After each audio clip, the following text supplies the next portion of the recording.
श्री जी astro पर आपका स्वागत है। आज हम जो वीडियो बना रहे हैं, ज्योतिष के जो सूत्र हैं उनके बारे में चर्चा कर रहे हैं। ज्योतिष के जो सूत्र हैं जो जन्म पत्री में काफ़ी प्रभावी होते हैं, उनसे क्या योग बनते हैं, तो क्या बेनिफिट मिलता है, जातक या जातिका को क्या लाभ मिलता है, उसके बारे में आज हम बात करते हैं। पहला सूत्र, लगन कोई भी हो, दूसरे भाव का स्वामी, यदि मेष लगन की बात करते हैं तो वृषभ धनुराशि धन के भाव में आएंगी, तो वृषभ का स्वामी शुक्र होंगे। शुक्र इस भाव के स्वामी हैं। यदि 9 और 11 भाव में बैठते हैं तो जीवन के शुरुआत में तो दिक्कतें आएंगी, बाद में जीवन सुख में रहेगा, धन की कमी नहीं रहेगी।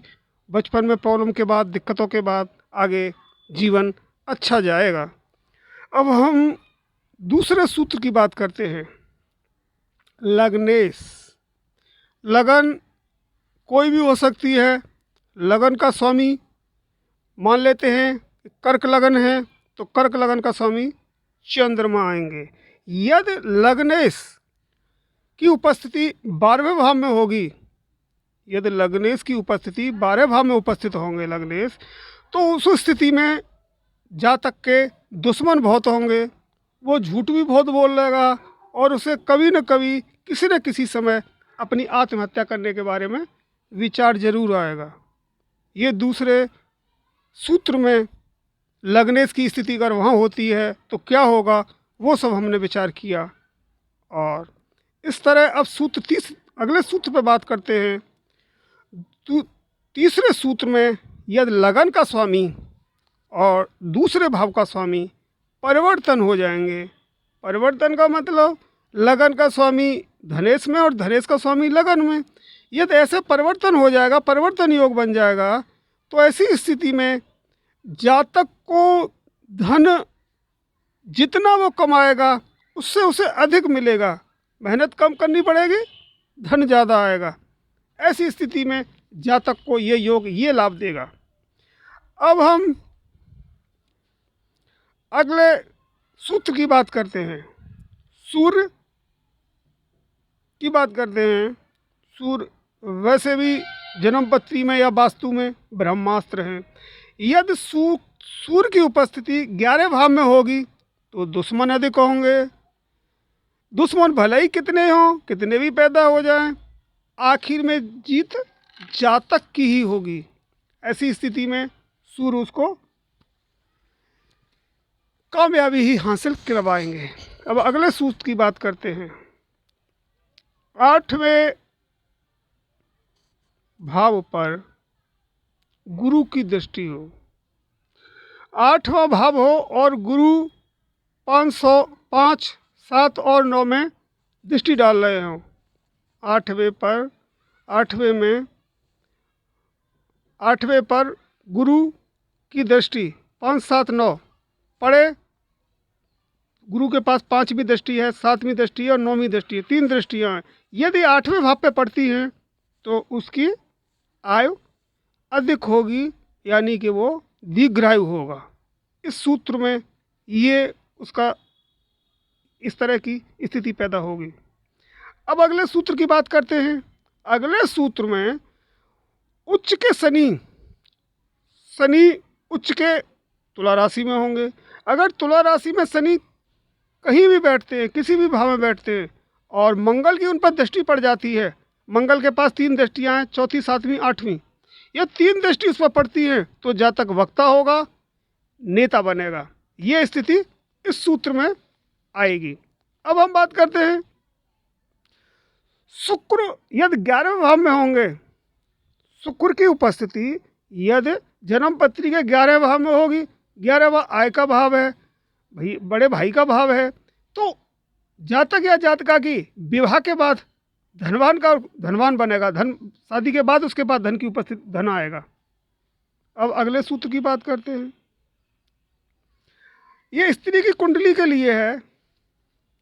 इस सूर्य अगर तीसरे भाव में होते हैं और शनि छठे भाव में होते हैं तो जातिका जो है या तो किसी पैसे वाले की पत्नी बनेगी या किसी अफसर की पत्नी बनेगी। ये स्त्री के लिए है। अब आते हैं अगले अगले सूत्र की बात करते हैं। केतु यदि 8वें भाव में होंगे, 8वां भाव आय का है, अचानक पैसे का है, जिसके कारक शनि। तो यदि यहाँ केतु की उपस्थिति होगी तो जातक को अचानक पैसे मिलने का लाभ मिलेगा, मतलब उसे अचानक पैसा मिलेगा कभी न कभी आगे जाके उसको। अब अगले सूत्र की बात करते हैं। अगर 8वें भाव में मेष राशि हो, वृषभ राशि हो, मिथुन राशि हो, कन्या राशि हो या वृश्चिक राशि हो, इनमें से कोई भी अगर राशि होगी तो जातक के पेट से संबंधित उसे दिक्कतें आएंगी, पेट से संबंधित उसे प्रॉब्लम पैदा होंगी। इस सूत्र से ये स्थिति पैदा होगी। अब अगले सूत्र की बात करते हैं। यदि शनि दूसरा भाव, वृषभ दूसरे भाव में होंगे, शनि राशि में होंगे दूसरी राशि में, तो जातक को गुस्सा अधिक आएगा, परेशानी आएगी, आय कम व्यय अधिक, इनकम कम एक्सपेंसेस अधिक होगा। ये शनि की उपस्थिति से ये स्थिति पैदा होगी। अब कुंडली में स्थिर राशि 2, 5, 8, 11 है, लगन हो, कुंडली में स्थिर लगन हो, वृषभ राशि हो, सिंह राशि हो, वृश्चिक राशि हो या कुंभ राशि हो, ये लगन हो तो इस पर छठे भाव की दृष्टि पड़ जाए, जो छठे भाव होगा उसकी दृष्टि इस लगन पर पड़ जाए तो अपने समय में धन की स्थिति अच्छी रहेगी। तो उसकी समय समय पर धन की जो स्थिति होगी वो अच्छी होगी। अगर अगले अगले की बात करते हैं, अगले सूत्र की बात करते हैं। अगर शुक्र लगन में हो अगर लगन में शुक्र बैठा है तो बंदा खुश मिजाज, जातक गाना सुनना, ये सब इस तरह की स्थिति उसके पैदा होंगी, इससे ये होगा। अब अगला सूत्र की बात करते हैं। शनि लगन में हो, शनि लग्न में हो, गुरु केंद्र तथा त्रिकोण में हो तो जातक को पैतृक संपत्ति की प्राप्ति होती है। इस सूत्र से ये है। चंद्रमा और बुध केंद्र में त्रिकोण में हो, चंद्रमा और बुध केंद्र में हो या त्रिकोण में हो तो जातक विद्वान व बुद्धिमान बनता है। बुद्धिमान होगा तो पैसा कमा ही लेगा बुद्धि से, क्योंकि बुद्धि जो बुद्ध उसे बुद्धि देंगे, चंद्रमा उसे मन का कारक है, उसके मन को अच्छी तरह नियंत्रण करेंगे तो बुद्धि से पैसा कमाएगा। अब अगले सूत्र की बात करते हैं। चंद्रमा कुंडली में उच्च ग्रह की दृष्टि पर पड़े या चंद्रमा पर कोई भी उच्च का ग्रह हो उसकी चंद्रमा पर दृष्टि पड़नी चाहिए, गुरु की हो, बुध की हो, शुक्र की हो और चंद्रमा पर पड़े दृष्टि, तो इन पर अगर किसी भी उच्च ग्रह की, उच्च में बैठा होगा ग्रह, उसकी दृष्टि पड़ेगी तो वो जातक धनवान होगा। सूर्य के दोनों तरफ, यानी सूर्य जहाँ बैठा है उसके दूसरे सूर्य के दूसरी तरफ या 12वें की तरफ, मतलब सूर्य के पीछे 12वां भाव हो जाएगा, आगे दूसरा भाव हो जाएगा, दोनों तरफ कोई ग्रह चंद्रमा को छोड़कर अगर बैठते हैं तो जातक तेज बोलने वाला और प्रत्येक कार्य में सफलता और धन का लाभ प्राप्त होगा। ये सूत्र को हमने विचार किया। अगर आपको हमारे सूत्र अच्छे लगते हैं, हमारी वीडियो आपको अच्छी लगती है तो आप हमारी वीडियो को सब्सक्राइब करें, लाइक करें, और चूँकि ये लगन के हिसाब से सब तरह से इसमें सूत्र बताए गए हैं, आप इनको आगे भेजेंगे और लोग इससे जानकारी लेंगे तो उनको भी इसका लाभ होगा।